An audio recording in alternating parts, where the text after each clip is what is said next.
the two-term movement, the President Ruto supporters, we have to do anything possible. We have to mobilize every resources possible to make sure that President William Ruto comes again and he continues to implement his agendas.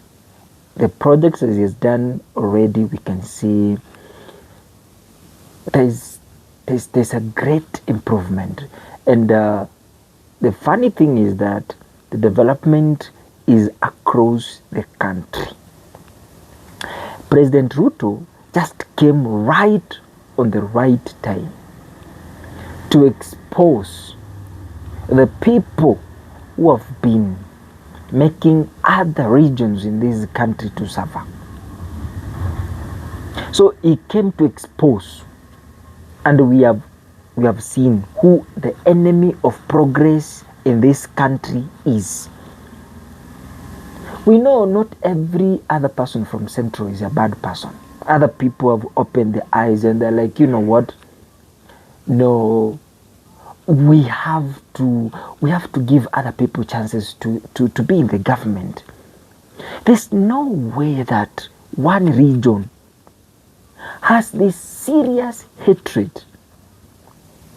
towards the other region. Like Kikuyus have hated the Luos in their entire life since independence. Kehe, they have disrespected the Luo community for the longest time. Every other person makes a video to criticize, to degrade the people of Nyanza. And now President Ruto has just exposed who the enemy of progress in this nation is. Now we understand, now we know, and we have to mobilize every resources, every energy, every person possible to make sure that President William Ruto comes again. Let him continue until we get a leader who will represent other regions. Not from the mountain. President Ruto will be there until Babu Wino grows horns, until Babu Wino understands who the enemy is and he personalizes it, until the people of Western, the lawyers, understands who the enemy is and how to deal with that enemy. Because I want you to listen and get it good. There is nothing to do with like the mountain will support the Westerners. There's no way that the people of the mountain will support the Nyanza people. It won't happen. There's no way that the people of the mountain will support the people from Rift Valley. There's no way. They're neither supporting the people from Garissa. They're neither supporting the people from Mombasa, the leaders from Mombasa. No, they're just mobilizing you so that you support them, and then they are the ones who speaks on your behalf, even if you are a leader. If you go against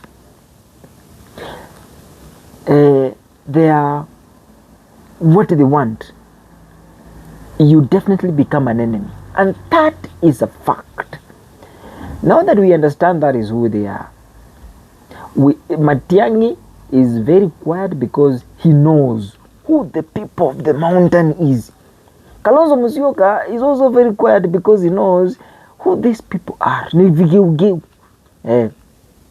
What about Kioni? He knows who these people are. And that's why they are not so much frontiers. They are following and watching from a distance.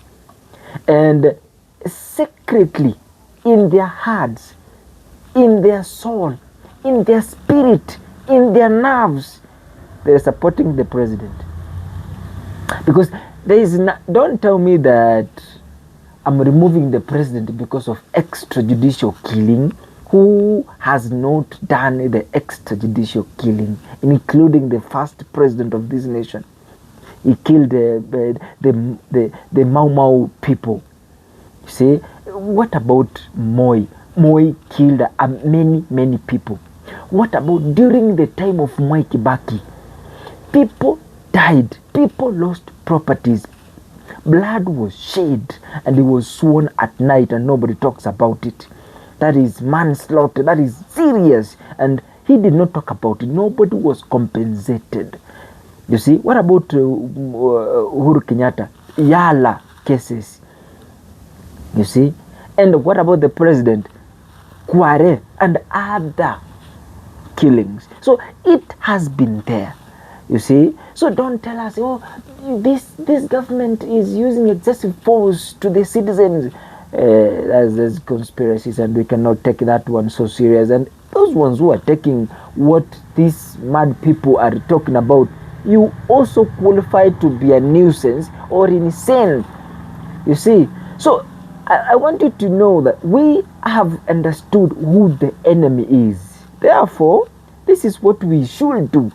Let the people of the mountain be with their votes. Be with your votes. You see? Vote for your kingpin. Vote for your Gachagua. And let the rest of the Kenyans vote for President William Ruto. Simply because there is equal distribution of resources across all counties in the country. Now, what you are supposed to do is hold hostage, hold accountable your governors, your MPs, your MCAs. Ask them, what are you doing to support the President Ruto's project? What are you doing to make sure that we also get equal distribution of resource, countries' resources or national resources to our regions? What are they doing? Ask them. So hold your governors, your senators, your MPs, hold them hostage, hold them accountable, and ask them confrontational questions. That is how we can develop this nation. Otherwise, you talking about one term, you are singing a slogan of a man who is revenging. So you are also revenging without your conscience. You see? And the one who is singing one term knows that he is a tribal person. You understand what I'm saying? And he knows that he is the one who has been holding this country hostage for the longest time. And now they are making very sure that we are not going to be exposed, that we are not going to know their tactics. That's what they're doing. So we are asking all Kenyans, those who are conscious, those who understand what leadership is all about. I'm asking you, I'm not saying that President Ruto is a saint. No, everybody is making mistakes. As a leader, as any other person is making a mistake. But he has opened gates. He has opened valves for the resources to travel across every part of this country. Understand what I'm saying? So that is why we will say, President Ruto, lead until we get a leader who is going to continue with what you have started. Thank you so much, Mr. JB Tuta.